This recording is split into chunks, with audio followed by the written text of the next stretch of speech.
Okay. All right, the final thing that we're going to look at right here, the final important circulatory structure that we need to look at here and examine is called the circle of Willis, after the person who discovered it. The circle of Willis is at the base of the human brain.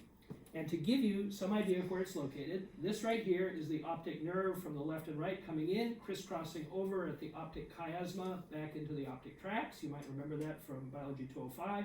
And directly behind that, hanging down from the bottom of the brain, is the pituitary gland. You can see that the circle of Willis encircles the optic chiasma and the pituitary gland. Now, blood comes into the circle of Willis from 4 arteries. It comes in, first of all, from the internal carotid arteries here and here on the left and right side. They're the ones that run up through the neck, and then the common carotid splits into an external carotid that goes to the outside of the skull, and an internal carotid that goes in through a special little foramen. And they go in like this, and they supply blood here and right here. There's another source of blood, though, that the circle of Willis gets. They're special little arteries that you did not learn on the arterial one. These are called vertebral arteries. They run through the special little transverse foramina in the cervical vertebrae, and they come up on the left and right side into the basilar artery that goes in then to the circle of Willis. Now, why would you want a circle in this particular area?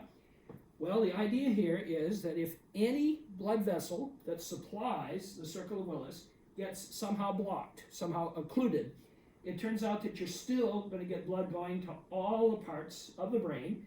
The blood simply reroutes around the circle of Willis and continues to go into all of the vessels that go up to the brain. So we have to the brain the anterior cerebral arteries, the middle cerebral arteries on both sides, and the posterior cerebral arteries. Notice, please, that even if the right vertebral gets blocked or gets twisted or gets pressed, the blood is still going to come up through the other 3 sources, and it's going to continue then to circulate and go into the anterior cerebrals, the middle cerebrals, and the posterior cerebrals. So the circle of Willis is there to prevent the brain from going without blood for even a brief period of time.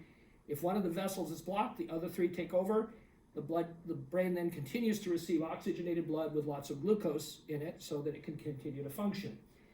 We'd like you to know the parts here of the circle of Willis. If you'll pull it up just a little bit, please.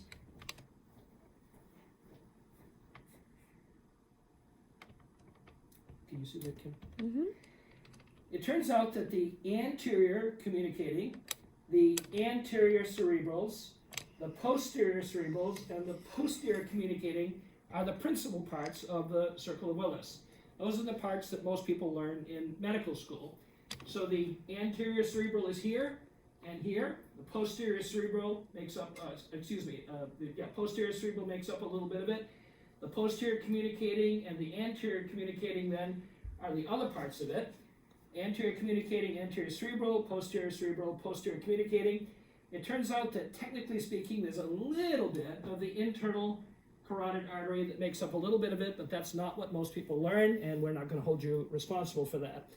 So please learn the 4 parts here. It's a very important physiological structure, again, to make sure that the brain never goes without oxygenated blood rich in glucose.